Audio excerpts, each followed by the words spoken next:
6h05 sur Europe 1, ce palmarès très attendu, celui du guide Michelin. Les étoiles ont été décernées hier à Metz. 57 chefs obtiennent leur première étoile. Et 9 restaurants décrochent une deuxième étoile, dont celui de Philippe Etchebest à Bordeaux. Mais ce matin, nous avons décidé de mettre à l'honneur sur Europe 1 l'air iodé. 2 chefs de l'Ouest triple étoilés, Christopher Coutenceau et Hugo Rollinger. Reportage Europe 1 de Mélina Fachin. Leur point commun, c'est leur amour de la mer et leur reconnaissance pour tous les bons produits qu'elle leur offre au quotidien.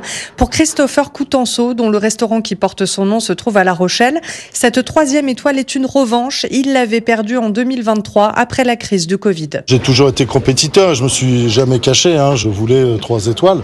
J'avais envie de revivre cette histoire. J'ai envie de dire comme un rugbyman qui gagne une Coupe du Monde ou une Coupe d'Europe. On travaille pour nos clients, pour leur faire plaisir, mais c'est aussi leur récompense. Pour Hugo Rollinger et son restaurant Le Coquillage à Saint-Méloire-des-Eaux dans l'Ille-et-Vilaine, c'est une grande première, mais une histoire familiale. Les 3 étoiles, ses parents les avaient obtenues il y a 20 ans. Je ne me suis pas dédié directement dans les traces de ce qu'ont fait mes parents. J'étais marin avant de devenir cuisinier.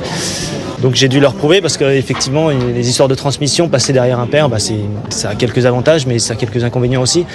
Je suis très heureux de leur offrir cette 3e étoile et c'est très fort. Ouais. En tout, hier, ce sont 68 restaurants qui ont été décorés d'1, 2 ou 3 étoiles au guide Michelin. Metz, Mélina Fachin, Europe 1.